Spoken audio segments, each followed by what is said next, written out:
You said to me that you find the whole of humanity disgusting and depressing and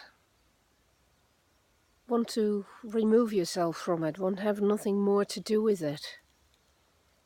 And I can understand that pretty well, because there are moments where I look around me and I see what's happening in the world, and I see how human beings exploit other human beings treat other human beings as objects badly, putting them through hell, kill each other, make the world a bad place, make a mess of it all. Then I do despair of humanity myself. But when I work with people in my office as a psychotherapist and I listen to their woes, I understand how these things happen. I understand how some people try to deal with the difficulties and the problems by just laying into other people and becoming dominant and, trying to rise above it. And how other people just give up in despair and become passive and don't help at all in making things better. So on both sides of that equation, people are kind of giving up. They're not thinking about it. They're not looking at the larger picture. They're not looking at how all of us, human beings, really need to think and engage with the issues and work together to resolve things.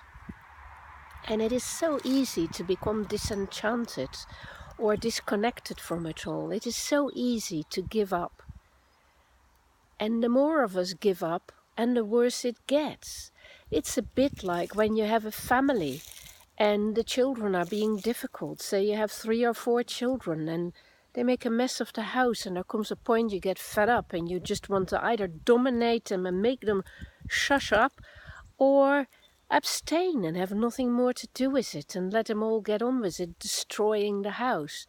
That's kind of what we do when we look at the world and we become despairing about it and we give up, or we become despairing and we then just try to, make everything as best as we can for ourselves without care, without concern, without thinking about the broader picture.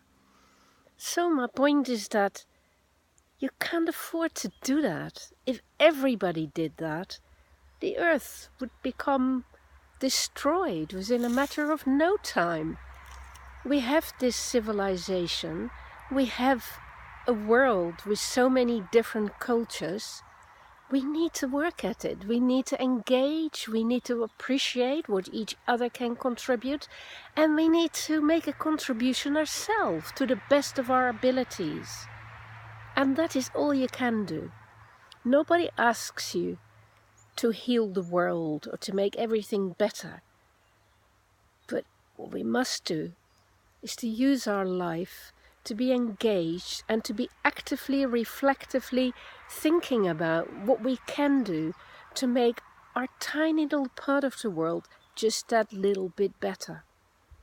So don't give up, don't despair, just make your world a little smaller and see how within that small circle of the world you can make a difference, because we always can.